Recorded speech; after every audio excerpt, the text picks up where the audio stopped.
ঘরটা তো খুব সুন্দর করে সাজিয়ে রেখেছে। কেমন আছো? ভালো। চা খাবে? না, আমার অফিসের তাড়া আছে। তোমাকে এখানে এনে এভাবে সিগনেচার নিতে চাইনি। কোথায় সিগনেচার করতে হবে? আমি চা করে নিয়ে আসছি। কতটা ভালো ছিলাম আমরা। এই নাও, তোমার চিনি কম চা।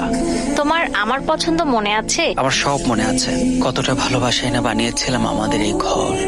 আমাকে ছেড়ে যেও না, আমি খুব একা হয়ে যাব। ঘর অনেক সুন্দরভাবে গুছিয়ে রেখেছো। তুমি কি একটু বেডরুমে আসবে? কেন? তোমার কিছু জিনিস ছিল, আমি চাই না পরে এসব নিয়ে কোনো ঝামেলা হোক। আমি আমাদের ঘরটাকে খুব মিস করি। আমার সেই ছোট্ট বারান্দা, তোমার কাঁধের উপর মাথা রেখে আমার সেই নিশ্চিন্তের ঘুম, আমি সত্যিই খুব মিস করি। এগুলো নিয়ে যাও। এগুলো তো তোমার